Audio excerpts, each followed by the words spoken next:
एक बार एक जंगल में बहुत ही राक्षसी स्वभाव का आदमी रहता था। जो भी मिलता पहला काम उसका होता छीन लेता, दूसरी बात काट के फेंक देता। समर्थ महात्मा उधर से निकले तो उसने उनकी कमंडल छड़ी जो भी थी छीन लिया। जब मारने को हुआ तो अपनी भागवतिक दृष्टि से देखा और थर्रा गया।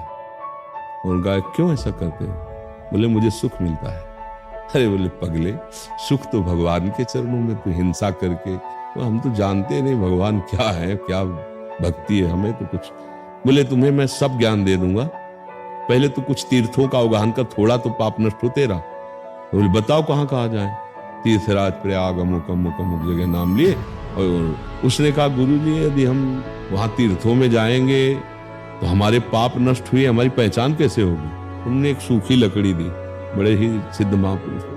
उनका जिस दिन तू निष्पाप हो जाएगा या लकड़ी में हरा किनगा जागृत हो जाएगा।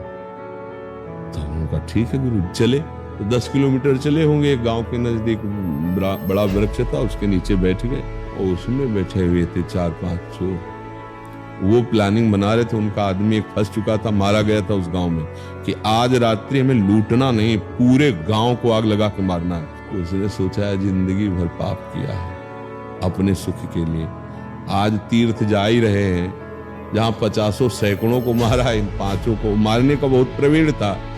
उसने कहा भैया उतर के आओ, तुम्हारा प्लान गलत है, हम इसके गुरु हैं, हम तुम्हें समझ। तो 5 एक साथ तो उतरेंगे नहीं, जो उतरता तो उसकी स्टाइल ही थी, मारने का अभ्यास था। 5 को मार दिया और सोचा यार हत्या हो गई, भी आने रुकेंगे। लकड़ी उठाया, हरी हो गई। कहा गुरुजी ने कहा था जब लकड़ी हरी हो जाए तो आ जाना तीर्थ। लौट गए, गुरुजी की कुटिया में गए, बोले महाराज दंडोत। तो उनका हमें पता था कि तुम तीर्थयाटन नहीं कर पाओगे, वापस क्यों आ गए बिना तीर्थयाटन किए? बोले गुरुजी ने आपने तीर्थों का फल बताया था कि जब अवगाहन करोगे तो लकड़ी हरी हो जाएगी, हमारी लकड़ी हरी हो गई। बोले कौन से तीर्थ में? तीर्थ में गए, 5 को और डंगा दिया। बोले कैसे? बोले वो गांव में आग लगाना चाहते थे, पूरे गांव को मार देते गुरुजी।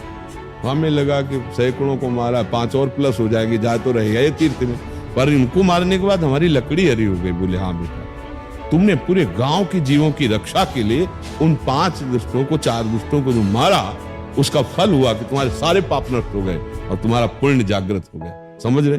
कर्म बड़ा सूक्ष्म है। वही कर्म करता था, उसके बंधने का हुआ, और वही कर्म किया लेकिन दूसरों की रक्षा के लिए, तो वही उसके मोक्ष का कारण बन गया।